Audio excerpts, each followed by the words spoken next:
สวัสดีครับเพื่อนนักเทรดที่รักทุกท่านสำหรับท่านที่ประสงค์อยากจะปรับล็อตในการออกออเดอร์นะครับเราสามารถทำได้ทั้งหน้าแดชบอร์ดและหลังแดชบอร์ดนะครับในแดชบอร์ดเนี่ยนะครับค่ามาตรฐานจะตั้งไว้ที่ 0.01 เสมอนะครับยกอย่างถ้าเราออกออเดอร์ตามนี้นะครับยกตัวอย่างเช่นเราจะออก buy EU ครับให้ท่านสังเกตล็อตตรงนี้นะครับล็อตตรงนี้จะตั้งค่าไว้ที่ 0.01 เสมอนะครับ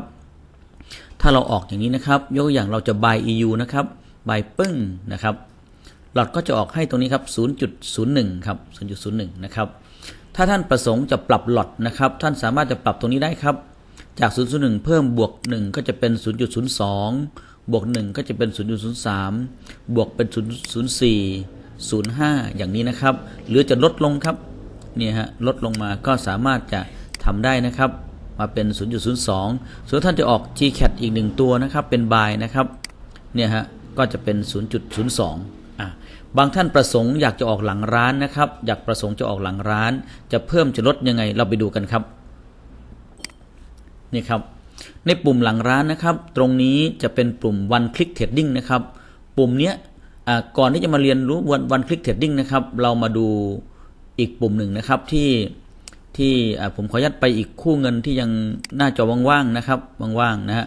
ลองไปดูคู่นี้นะครับท่านสามารถทำได้2อย่างนะครับอันที่1ครับเป็นปุ่มใน MT4 ครับตรงนี้ฮะ New Order ครับตรงนี้ท่านสามารถเลื่อนได้นะครับอีกครั้งนะฮะช้าๆนะครับนี่ฮะ New Order ครับแล้วก็ตรงวอลลุ่มตรงนี้ครับท่านสามารถเลือกได้จะเป็น 0.01 0.02 นะครับท่านเลือกได้นะครับหรือ 0.03 ท่านเลือกได้นะครับผมยกตัวอย่างนะครับผมจะปรับจาก 0.05 นะครับเนี่ยฮะมาเป็น 0.01 ครับจากนั้นผมก็จะเซลล์นะครับปึ้งนะฮะครับผมก็จะได้ออเดอร์นี้ขึ้นมาเนี่ยครับนี่คือวิธีที่2นะครับแต่วิธีที่2ของการออกออเดอร์แต่เป็นวิธีที่1ของหลังร้านนะครับมาดูครับนอกจากวิธีนี้แล้วนะครับนอกจากท่านเลือกอย่างนี้แล้วท่านสามารถที่จะพิมพ์ได้นะครับตรงนี้ 0.10 ไม่พอใจนะครับคลิกใหม่นะครับเป็น 0.05 นะครับไม่พอใจนะครับครอบใหม่ครับเป็น 0.01 ก็ได้นะครับตรงนี้นะฮะท่านเลือกก็ได้พิมพ์ก็ได้นะครับนี่คือวิธีที่1หลังร้านนะครับมาดูวิธีที่2ครับตรงนี้นะฮะแต่วิธีที่2ต้องหมายเหตุนะครับสำหรับมือใหม่นะครับปุ่มนี้มันเล็กมากครับเนี่ยฮะตรงนี้ครับสามเหลี่ยมเล็กๆตรงนี้นะครับคลิก1ครั้ง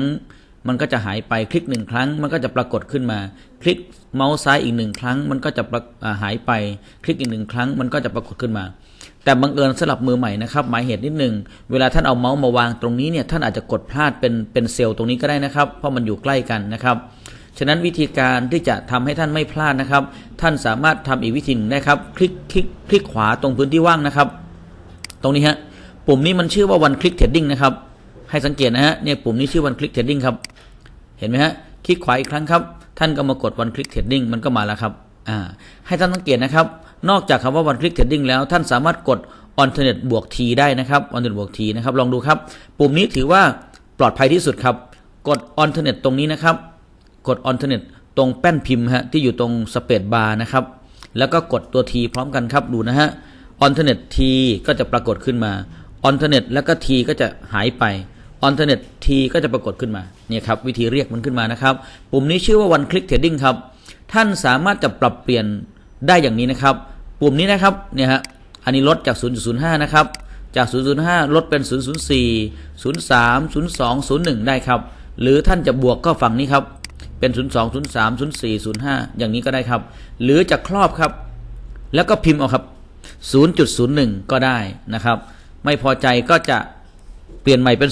0.02 ก็ได้นะครับหรือจะกดบวกเพิ่มหรือจะลดตรงนี้นะครับก็ทำได้ดั่งใจครับโอเคครับสำหรับคลิปนี้ก็จะเป็นเทคนิคย่อยๆสำหรับการใช้เครื่องมือนะครับโชคดีร่ำรวยครับสวัสดีครับ